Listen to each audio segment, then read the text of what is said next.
오늘 현재 우리 히브리서 12장 넘어갔는데요. 현재 공부하는 그 흐름이 복음 후 신앙상 우월성입니다.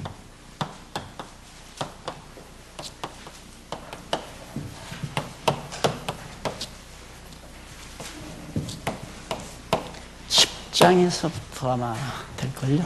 11장에서부터 13장까지.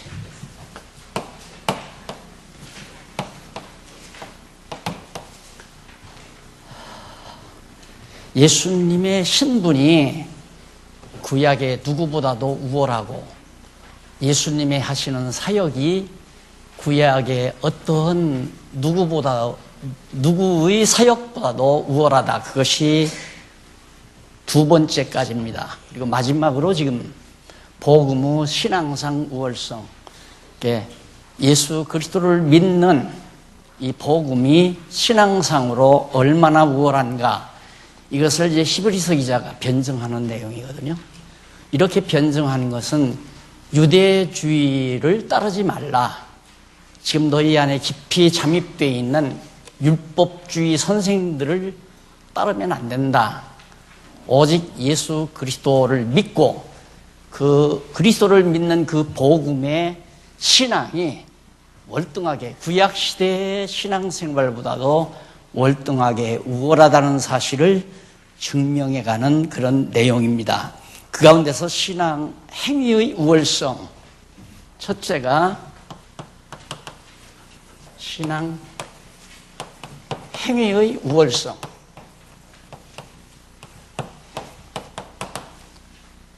이게 이제 11장 내용인데, 히브리서 11장은 신앙의 행위가 굉장히 우월하다. 구약시대에는 모세에 준 율법대로 지켜 행해야 되잖아요. 그런데 그 행위대로 이스라엘 백성들이 행한 적이 없어요. 행할 수가 없어요. 율법의 조항 따라서 도저히 이스라엘 자손들이 그대로 행하며 살 수가 없단 말입니다. 그런데 신앙행위, 오늘 우리 신약교회, 예수 그리스도를 믿는 신약교회 성도들은 그 우리의 인간의 자율 의지의 노력으로 행동을 하는 것이 아니라 성령의 능력으로 믿음의 행위를 할 수 있도록 하나님께서 역사하신다.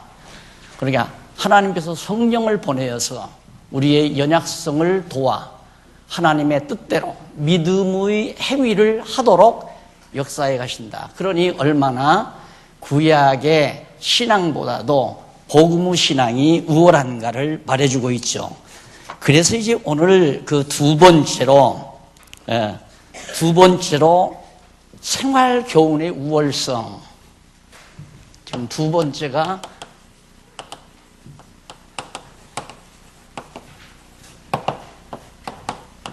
(12장이죠) 12장 내용이 생활의 교훈도 우월하다. 구약시대의 생활 교훈은 모세를 통해서 준 율법 아니에요. 율법대로 지키며 살아야 되거든요. 그런데 신약교회는 이 복음 신앙에 있어서는 생활의 교훈도 아주 우월하다. 어떻게 우월한지 그 우월한 이유를 첫 번째, 믿음의 행위를 권고함.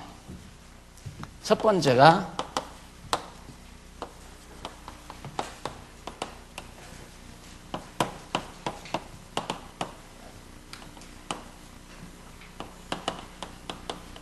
(12장) 1절로부터 전반절입니다.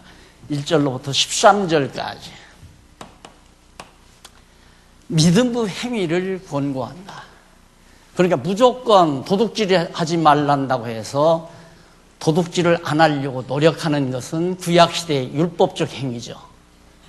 그런데 신약에 와서 예수를 그리스도로 믿게 되면 그 믿음이 생겨요. 그런데 우리들의 행위는 믿음 따라서 행동을 하는 거거든요. 예를 들어서 가다가 차 운전을 하고 가다가 다리를 건너가게 돼요. 근데 다리가 구멍이 나 있어요, 여기저기. 그러면 그대로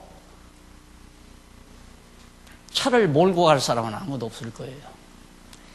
다시 가서 차를 받치고 내려서 다리를 검토해 보고 하자가 없는지, 그래도 안 믿어지면 다시 들어와서 차 안에서 기다려봅니다. 혹시 다른 차가 지나가는 것을 보기 위해서. 다른 차가 아무런 염려 없이 그냥 쑥 지나간다 이 말이에요. 그러면 저 다리가 튼튼하다고 하는 사실을 믿게 됩니다. 믿으면 그때 운전을 하고 나도 건너갈 수 있는 거죠. 그럼 운전하고 건너가는 행위가 앞서는 게 아니라 운전을 하고 건너가도 다리가 아무 이상이 없다고 하는 것을 믿는 믿음이 중요하다는 얘기죠.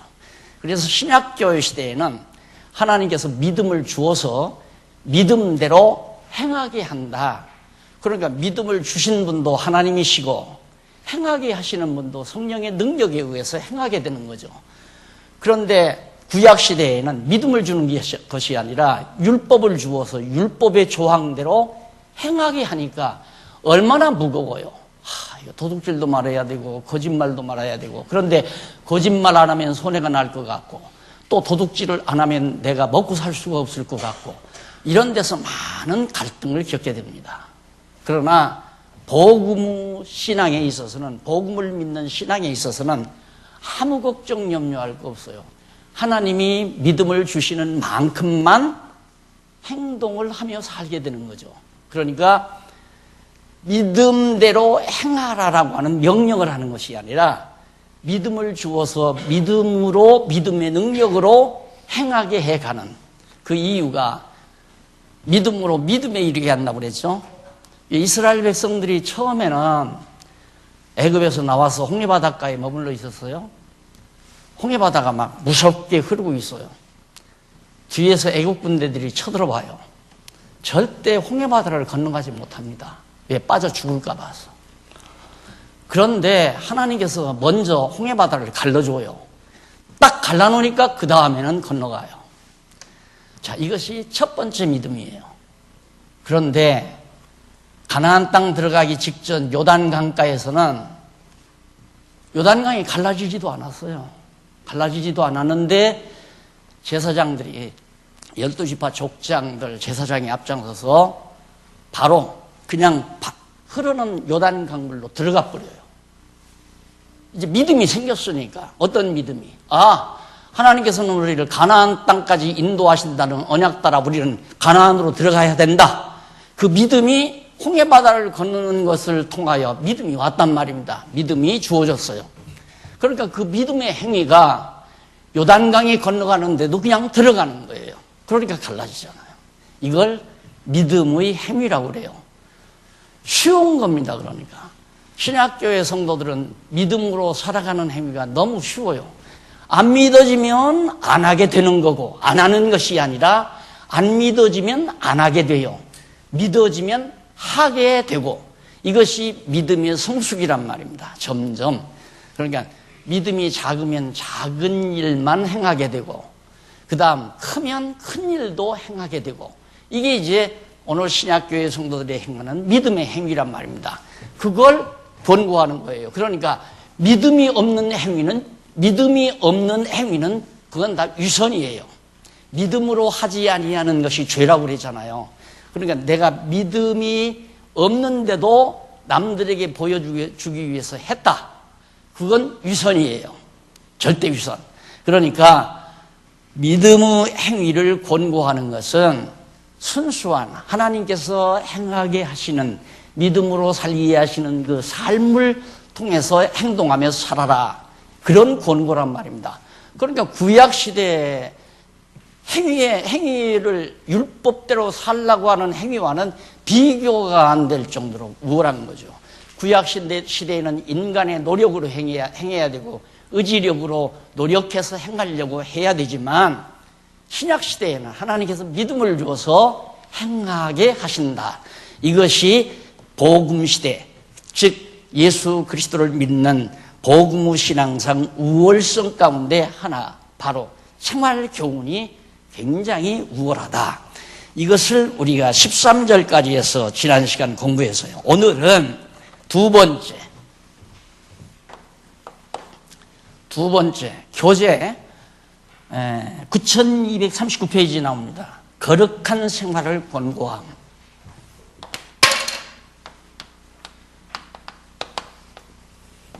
생활을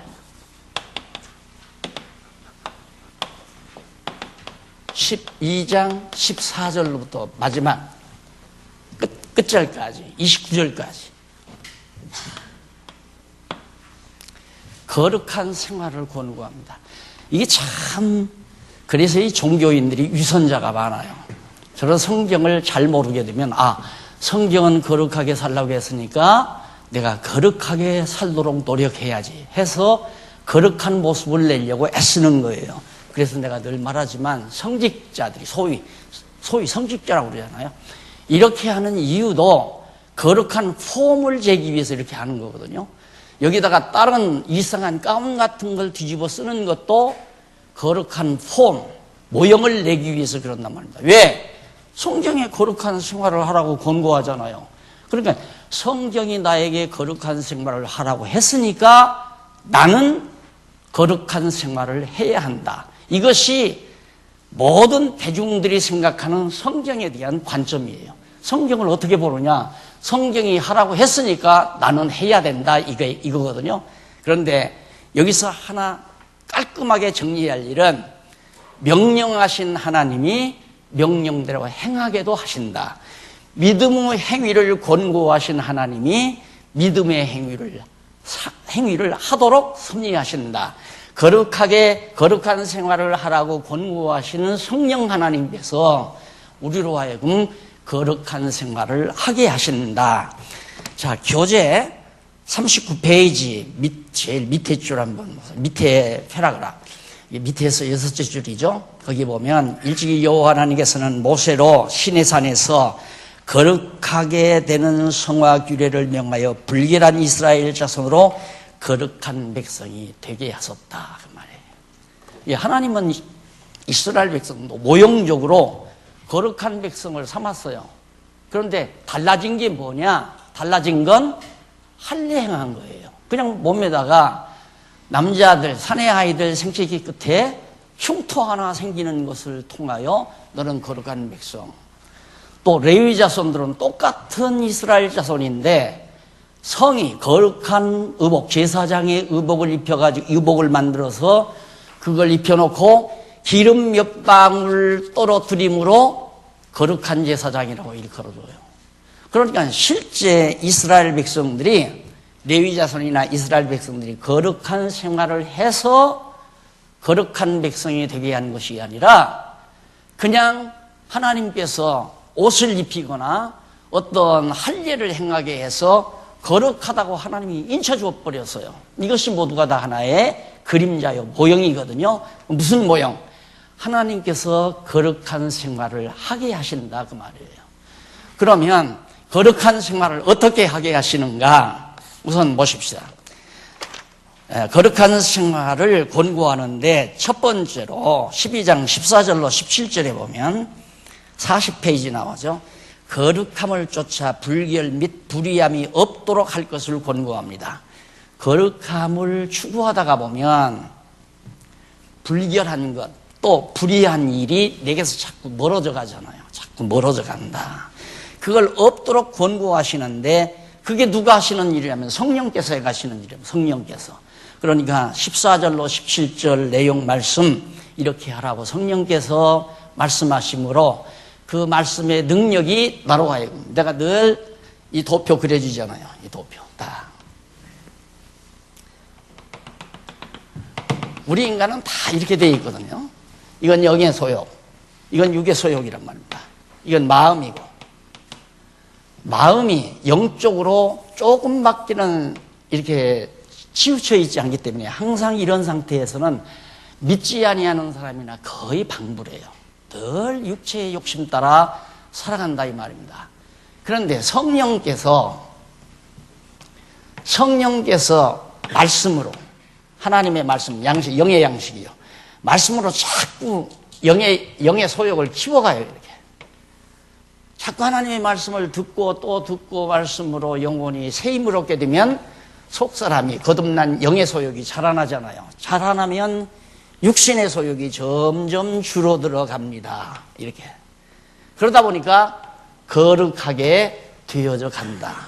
이게 완전히 여기까지 완전히 다 이루어질 때는 우리의 육체의 장막이 무너질 때 그때 우리는 완전 성화가 되죠. 거룩하게 변화가 된다. 완전 성화. 그러니까 우리가 목숨을 가지고 이 땅 위에 살고 있는 한 완전한 성화는 없어요.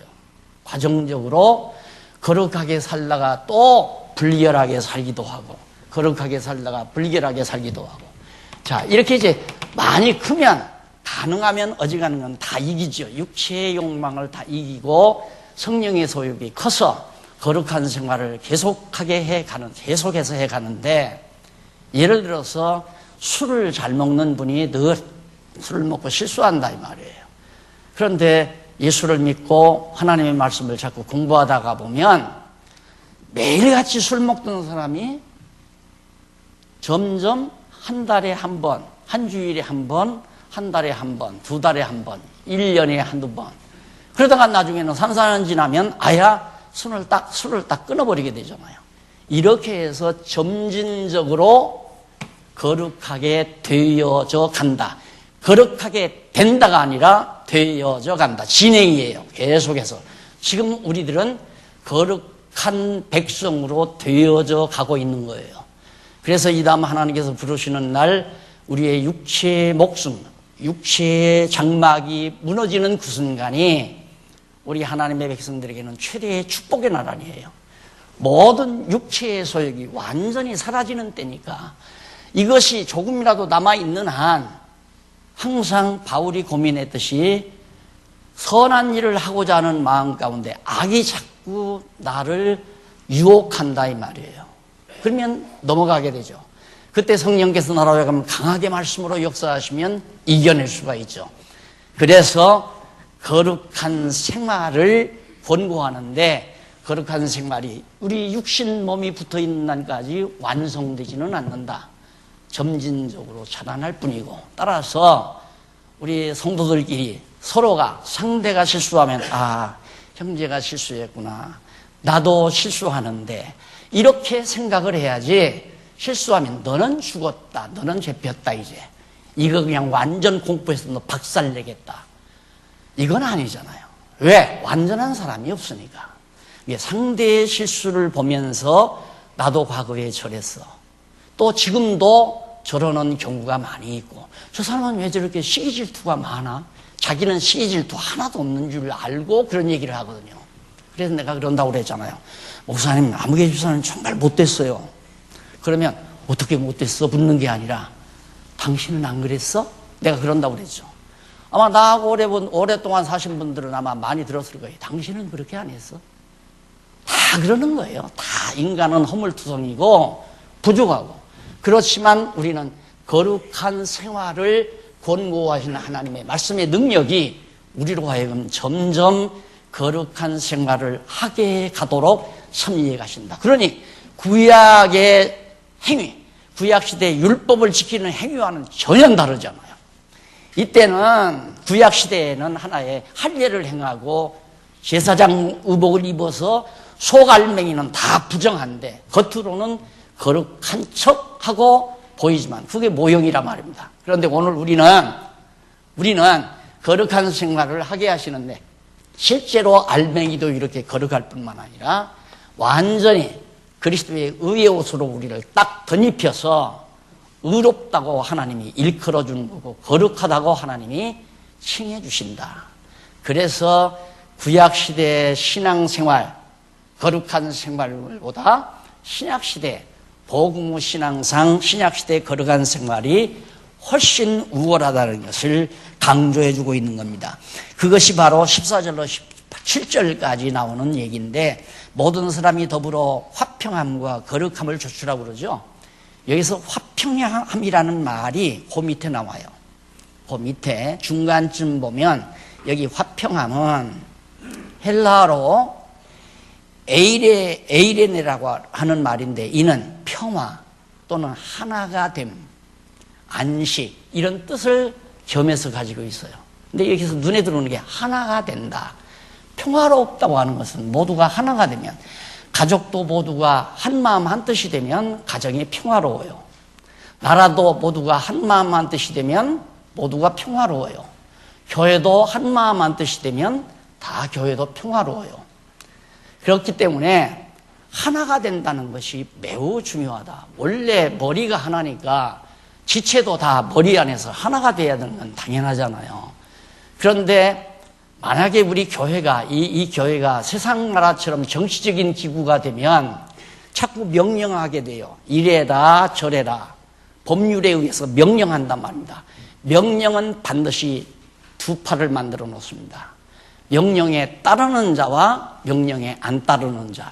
이건 정말 피할 수 없는 두 조각이 나게 되는 거예요. 그래서 명령하지 말라. 그리고 반드시 합의를 도출해라. 내 맘대로 하자, 네 맘대로 하자 하면 이건 패벌이 나오게 돼 있어요. 그런데 네 맘대로도 말고 내 맘대로도 말고 주님의 뜻대로 하자는 데는 너나 할 것 없이 다 합의를 도출할 수 있잖아요. 그래서 교회는 서로 상의하고 의논하고 토론하고 서로가 이해를 시키면서 합의를 보아 나가는 것이 교회의 유일한 덕목이란 말입니다. 세상 정치는 그게 아니에요. 이권 따라 모이는 사람들이기 때문에 나는 이러는 게 좋겠다, 세금 덜 내는 게 좋겠다 하는 사람 하면 돈 많은 사람들은 세금 덜 내는 게 좋겠죠. 세금 더 내는 게 좋겠다 하면 돈 없는 사람들은 세금 더 내서 노후 생활보험 더 올려줬으면 좋겠다, 연금을 올려줬으면 좋겠다 이렇게 생각하니까 두 팔로 쫙 갈라지잖아요. 그러니까 그건 나 좋은 대로 네 좋은 대로가 아니에요. 성경 말씀대로 하자는 데는 우리가 반드시 하나가 될 수 있다. 이것이 이제 성경이 말하는 하나 되는 평화를 말하는 거예요. 화평을 뜻하는 거란 말입니다. 그리고 그렇게 거룩함을 쫓으라는 그 거룩함도 역시 그 뒤에 보면 거룩함이란 말이 이는 성별, 성화, 정결한 상태 이런 뜻이라고 그랬죠. 우리가 점점 여기 성화 나오잖아요. 이렇게 거룩하게 변화되어져 간다. 만나기만 하면 욕하고 험담하던 사람이 어느 날부터 갑자기 험담도 줄어들고 욕하는 것도 줄어들고 남을 비난하는 말도 점점 줄어져 가는 것은 점점 거룩하게 되어져 간다는 증거가 되는 겁니다. 그것이 누구? 내가 하는 게 아니라 성령께서 그렇게 하신다. 그래서 많은 사람들이 그럼 뭐 하나님께서 다 어렵게 했으면은 마음대로 죄 져도 됩니까? 그렇게 물어요. 그래서 그럴 때 나는 이렇게 얘기합니다. 죄도 마음대로 짓는 게 아니다. 하나님께서 나를 사단에게 맡겨서 유혹의 영이 역사해가지고 죄의 구렁텅이에 빠지게 하는 거지, 하나님께서 나를 성령의 능력으로 꼭 붙들고 있으면 아무리 범죄하고 싶어도 범죄 못하는 것이 인간의 나약성이다. 그렇게 답하면 맞네요. 그러고 대답을 하더라고요. 그 다음 12장 22절로 25절에 보면 시온산 등에 가까이 이른 자는 배반하지 말 것을 권고하죠. 그런데 거기 앞에서 말했던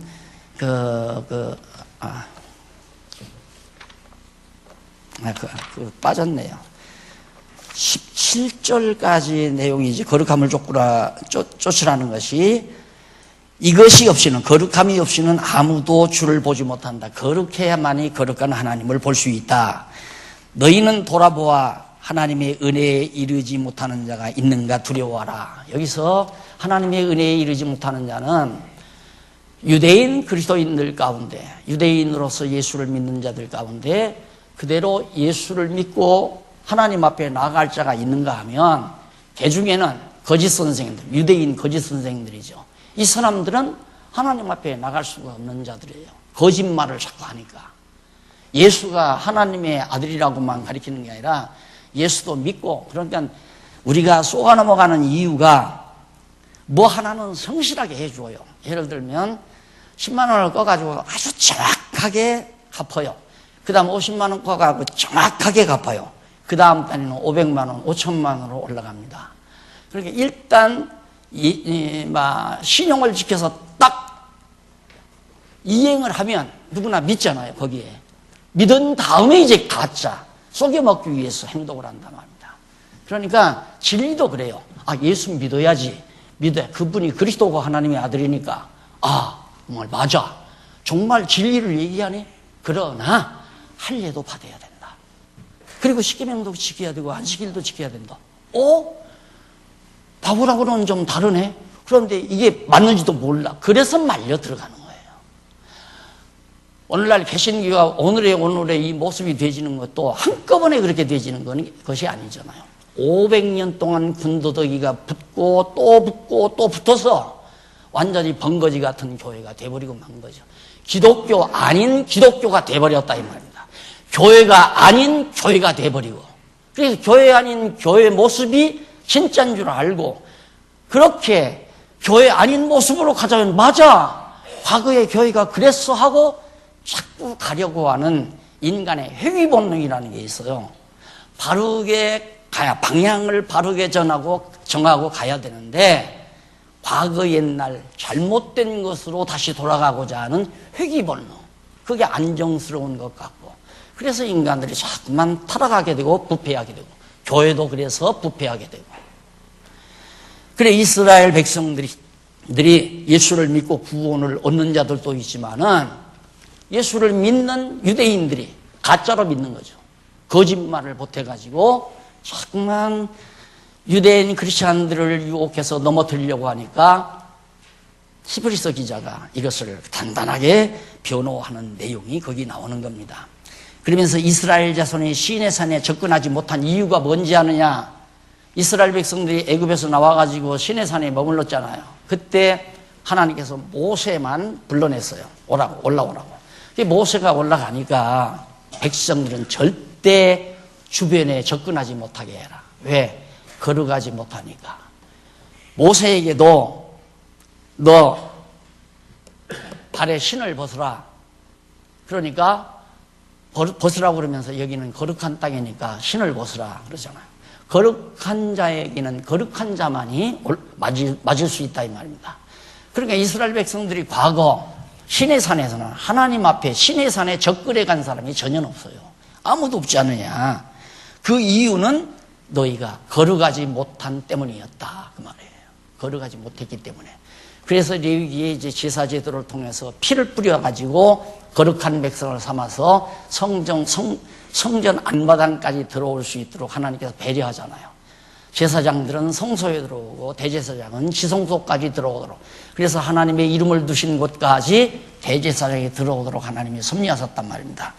그러니까 과거의 이스라엘 자손이 시내산에서 하나님을 접근하지 못한 이유는 걸어가지 못한 때문이었다. 그러면서 22절로 25절 43절에 보면, 43페이지에 보면 시온산 등에 가까이 이른 자는 배반하지 말 것을 권고합니다. 시온산 등에 가까이 한 자. 여기서 시온산이란 시인의 산이 아니에요. 이것은 신령한 하늘의 예루살렘을 뜻하는 거예요. 복음 신앙에 있어서 우리는 신의 산을 추구하는 것이 아니라 시온산, 하나님의 영원한 하나님 나라의 시온산, 예루살렘이죠. 예루살렘 성을 우리는 바라보고 사는 거 아닙니까? 그러니까 시온산 등에 가까이 이른 자, 하나님 나라에 가까이 온 자들은 배반해서는 안 된다. 그게 진짜니까. 그러나 시온산에 가까이 하지 못한 자들은 조심해라, 경계해라 그 말이죠. 이건 거짓 선생들이니까. 그래서 22절에 보면, 그러나 22절 11장 22절에 보면 그런 내용이 나오죠. 그러나 너희가 이른 곳은 시온산과 살아계신 하나님의 도성인 하늘의 예루살렘과 천만 천사와 하늘의 거룩한 장자들의 총회와 교회와 만민의 심판자이신 하나님과 및 온전케 된 의인의 영들과 새 언약의 중보이신 예수와 및 아벨과 아벨의 피보다 더 낮게 말하는 뿌린 피니라. 그러니까 완전히 그리스도의 구속의 피로 말미암아, 복음이죠. 그리스도의 피로 말미암아 거룩함을 입은 자는 신령한 영원한 하나님의 나라에 바로 접근한다. 그러나 그러지 못한 모세의 율법에 의한 그런 행위, 그런 교훈, 율법적 교훈, 율법의 행위, 이런 걸 강조하는 거짓 선생들은 경계해야 된다. 그 사람들은 신령한 그 세계를 가는 게 아니라 시온산으로 가려고 하는 자들은, 여기가 시온산 아니에요. 시온산. 여기는 시온산, 여기는 신의 산이고, 땅에 있는 건 신의 산이란 말입니다. 그런데 여기서 자꾸만 이제 히브리서 기자는 이쪽으로만 가라 이거예요. 영원한 하나님 나라를 향해서 바르게 가라. 그런데 거짓 선생들이 이쪽으로도 가도 좋지만 이쪽으로도 가야 된다 이거거든요. 예수를 그리스도로 믿기도 해야 되지만은 신의 산에서 모세가 할례 받으라고, 모세를 통해서 할례 받으라고 한 것처럼, 안식일 지키라고 해서 그렇게 교훈한 것처럼 할례도 받고 안식일도 지키고 율법도 행해야 된다. 여러분, 이게 우리 주변 만연된 거 아니에요? 한국 교회에 이렇게 가르치지 않는 교회가 없잖아요.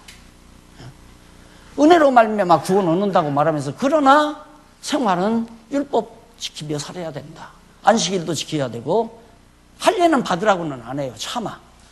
그리고 필요한 거, 목회에 필요한 건 율법대로 다 하라고 하는 거 아니에요. 그래서 교회가, 성도들이 갈등을 겪는 거죠. 이때 여러분들이 이걸 확실하게, 우리는 이건 아니다. 우리는 신령한 영원한 하나님 나라 예루살렘 도성을 향해서 하나님이 계신 곳, 또한 많은 거룩한 영들이 계신 곳, 거기를 향해서 우리는 계속 가야 된다 하는 것이 바로 지금 25절까지에서 밝혀준 내용입니다. 그런데 여러분 가지고 계신 교재 45페이지에 보면 밑에서 여섯째 줄 앞에 보십시오. 여섯째 줄 앞에 보면 그 이유에 대해 하물며 땅에서 경고하신 자를 배반하는 우리일까 보냐 해서, 거기 땅에서가 아니라 이게 왜 이렇게 바뀌어졌는지 누가 교정을 보면서 앞에서 땅에서 그러니까 여기도 땅에서라고 고친 것 같아요. 나는 저렇게 안 썼는데 틀림없이 하물며 하늘로 쫓아 경고하신 자를, 하나님이죠. 하늘로 쫓아 경고, 누가? 하나님께서 했다 이 말이에요. 땅에서 한 건 모세가 율법을 통해서 한 거고, 그러니까 땅에서 한 모세의 명령을 거역해서도 하나님께서 진노하셨는데, 하물며 하늘로 쫓아 하나님께서 우리에게 직접 예수 그리스도를 통해서 경고하신 그 경고를 거역하면 우리가 어떻게 되어지겠느냐. 그러니까 절대 복음을 배반하면 안 된다. 복음적 신앙을 배반하면 안 된다. 이걸 강조하기 위한 겁니다. 거기 좀 고쳐주시기 바랍니다.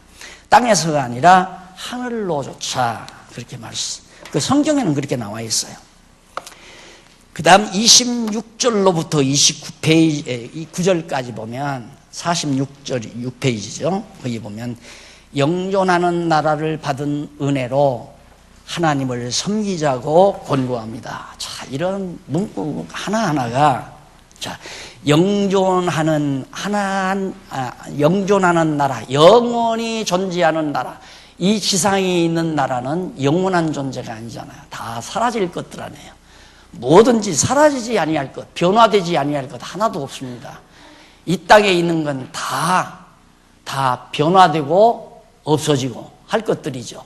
그런데 우리가 지금 추구하는 나라는 영원히 존속되는 나라 아니에요. 하나님의 나라, 영원한 나라죠.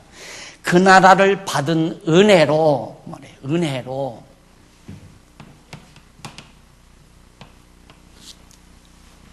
뭐 부모의 은혜, 뭐 선생님의 은혜, 요즘 많이 은혜라는 말 많이 하대요. 은혜를 느끼는 자는, 은혜를 느낄 때 인간의 심성이 가장 고상하게 되십니다. 은혜를 느낄 때, 은혜를 느끼는 순간 가장 순수하고 아주 고상하게 인간의 심성이 바뀌어져 갑니다. 그러니까 망나니 같은 아들도 부모의 은혜를 깨닫는 순간 뜨끈뜨끈한 눈물을 흘리면서 아버지에 대한 효성심이 솟아나잖아요. 또 은혜를 깨닫는 순간 자기 마음에 가장 아름다운 생각들이 자꾸만 솟아나게 되어지는 거예요. 은혜를 깨달으면서 욕하고 비난하고 시기하고 질투하는 법은 절대 없습니다. 그러니까 하나님께서 우리에게 엄청난 은혜를 베풀어 주시는 것은 우리를 가장 순수하고 고상한 심정을 갖게 해서 하나님을 섬기게 하려고. 그러니까 탕자가 아버지 집을 떠나서 돼지우리에 가서야 깨닫잖아요. 돼지우리에 가서야 아버지의 은혜를 깨닫습니다. 사랑과 은혜를 깨닫는 순간 아버지 앞으로 돌아오죠. 돌아와서 아버지를 기쁘게 하고 즐겁게 해줍니다. 효자가 되는 거죠. 아버지, 내가 그동안 잘못했어요. 이제는 아들이라 일컫지 말고 종이 하나로 쓰임받기를 바라요. 아버지의 종노릇을 하고 싶어요. 그러니까 하나님께서 아버지가 종노릇 시키지 않잖아요. 너는 죽었던 아들이 살아왔다고 맞아들이잖아요. 바로 그거예요. 하나님이 우리에게 엄청난 은혜를 베풀어 주는 것은 은혜를 깨닫는 순간 나는 하나님의 종으로 살아야 되겠다. 종노릇 해야 되겠다는 생각하는데 하나님은 우리를 하나님의 종으로 삼지 않고 당신의 기업을 물을 수 있는 아들로 삼아주잖아요. 이게 이제 은혜의 힘이란 말입니다. 사람을 사람 되게 하는 방법은 은혜의 힘이에요.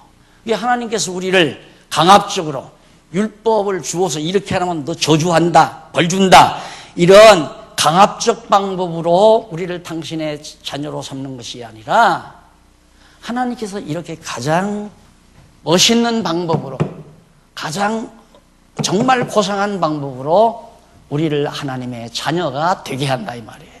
근데 우리는 여기서 하나님의 베푸신 은혜의 능력이 나를 놔두게 했다고 생각하지 않고 하나님께서 나에게 엄청난 은혜를 주셨기 때문에 거기다가 주어를, 본주어를 붙이면 내가 하나님 앞에 정말 충성스럽게 살았다. 내가 살았다 이거예요. 내가 아니에요. 나로. 하나님께서 나로 하나님에게 충성하며 살도록 섭리하셨다. 주어는 오직 하나예요. 본주어는 하나님께서 우리에게 엄청난 은혜를 베풀어 그 은혜의 능력으로 나로 하여금, 내가가 아니라 나로 하여금 하나님의 아들로 살아가게 하신다. 아주 훌륭한 생활 권고죠. 그러니까 하나님이 권고했으니까 내 능력으로 살란 말이 아니에요. 하나님께서 이렇게 거룩한 생활을 하라고 권고하는 권고의 말씀을 통하는데 정말 거룩한 생활을 하게 하는 방법이 우리에게 엄청난 은혜를 베풀어서 은혜의 능력으로 거룩한 생활을 하게 하신다. 누구로? 나로 하여금. 내가 사는 것이 아니라 나로 하여금 살게 하신다. 어느 분이 그런다고 그래요. 목사님이 다 말씀은 했는데 강조를 안 했다고. 그래서 요즘에는 아주 중요한 부분은 계속해서 좀 강조를 해요. 나로 하여금, 이게 굉장히 강조가 돼야 돼요. 내가가 아니라 나로 하여금.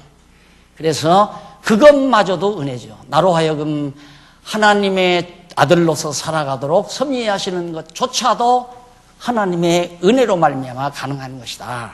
그런 뜻입니다. 이렇게 해서 29절까지 바로 복음신앙상 우월성 가운데 생활교훈의 우월성, 이 두 가지를 살펴본 겁니다. 믿음의 행위를 권고하는 것도 우월하고, 그러니까 여기 구약시대는 율법의 행위를 권고하는 거죠. 율법대로 살라고 권고해요, 구약은. 그런데 신약 성경에는 복음신앙에 있어서는 하나님께서 주신 믿음, 선물로 주신 믿음의 능력에 의해서 행하라고 권고한다 이 말이에요. 하나님의 믿음을 주어요. 행할 수 있는 힘을 준다 이 말이에요. 믿음이 있는데 행동 안 할 사람이 어디 있어요? 믿음이 있으면 반드시 행동하죠. 야, 정말 저 사람이 정말로 그렇게 할까? 저 사람이 지금 돈 1,000만 원을 빌려달라고 하는데 정말 약속된 날짜에 정말로 줄까? 의심이 생기면 절대 안 주죠. 의심이 생기면. 그런데 어떻게 믿어지는가? 내가 집 담보할게. 내가 집 25평짜리 담보물 써주고 가서 완전히 법적으로 다 처리할게. 그럼 믿어질 거 아니에요. 그래, 좋다 그러면 25평짜리 담보물 잡아서 공증 딱 서놓고 1,000만 원 내준다. 믿어지니까. 이게 믿어지면 행동이 나와요. 안 믿어지면 행동이 안 나오고. 그러니까 행동하고 안 하고 하는 것이 믿음은 능력에 달려 있는 것이지 내가 의지적 노력으로 되는 게 아니다. 그럼 믿음은 내 능력으로 믿어지는 거 아니에요. 믿자. 어떻게든지 믿어보자. 그럼 바보짓이죠.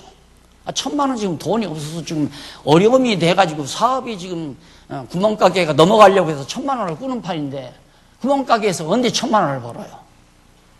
그런데 아휴, 불쌍하다. 그래도 저 친구인데 저 어쩔 수 없나. 밤에 고민하다가 아이고 한번 믿어보자 하고 1,000만 원 안 믿어지는데 억지로 믿는다고 행동했다가는 또 한 번 친구에게 당하는 거죠. 그래서 믿어지면 행위가 나온다. 이게 훨씬 복음 행위에 있어서, 그러니까 신앙 행위에 있어서 구약보다 복음 신앙상 훨씬 우월하다 그 말이고, 그 다음 거룩한 생활, 이것도 우리 능력으로 어떻게 거룩한 생활을 해요? 생각하는 것마다 우리의 육체의 더러운 욕망이 아직도 우리 안에서 부글부글 끓고 있는데 어떻게 우리가 거룩한 생활을 하냐 이 말이에요. 그런데 이것도 하나님께서 우리에게 거룩한 생활을 하도록 성령께서 말씀을 통하여 자꾸자꾸 성령의 소욕을 자라게 해서 육체의 소욕을 자꾸자꾸 버리게 만들잖아요. 버리고 또 버리고 또 버리고, 이렇게 육체의 소욕은 버리고 성령의 소욕을 취함으로 거룩하게 되어져가는 생활을 하나님께서 하게 하심으로 구약의 생활보다, 구약의 신앙생활보다 신약의 복음적 신앙상 행위가, 신앙 행위가 훨씬 비교가 안 되도록 우월하다. 그래서 절대 여러분 남에게 명령도 해서도 안 되고 법으로 사람을 다스려서도 안 되고, 그건 세속 정치에서 다스리는 거예요. 그래서 법은 안 되는 거예요. 율법 하나님이 만들어서도 율법 폐기해버렸잖아요. 율법 대신 믿음과 은혜로서 하나님께서 당신 원하는 대로 살아가도록 이끌어간다 이 말이에요. 그래서 성도들을 항상 하나님의 말씀으로 은혜를 깨닫게 하고 믿음이 없는 성도에게 믿음이 점점 자라나게 하면 교회도 평화로워지고 자신도 신앙이 성장해가고 행함도 점점 아름다워져 가고. 그거 누가 하느냐면 성령께서 이렇게 다 해가시는 거라. 이 과정을 여러분들께서 항상 기억하시면서 와, 정말 우리가 예수를 그리스도로 영접한 복음적 신앙을 가졌다는 것이 얼마나 놀라운가를 깨닫고, 다시는 율법에도 매이지 말고 법률에도 매이지 말고 어떤 권위 앞에도 절대 매이지 말고 하나님의 말씀으로 승리하시는 성도 여러분 되시기를 간절히 소원합니다. 기도하십시다. 전능하신 하나님 아버지, 감사합니다. 정말 추하고 더러운 육체의 소욕이 가득한 저희들을 부르소서 믿음 없는 우리에게 믿음을 주시고 은혜를 알지 못하는 자에게 은혜를 듬뿍 허락해 주셔서 깨닫게 하시고 그 믿음과 은혜의 능력으로 하나님의 뜻을 향하여 살게 하시고 거룩한 생활을 하도록 인도해 가시는 하나님의 크신 사랑을 진심으로 감사합니다. 이 복음 우리 심령 속에 생명처럼 간직하도록 역사하시옵소서. 예수님 이름으로 기도드립니다. 아멘.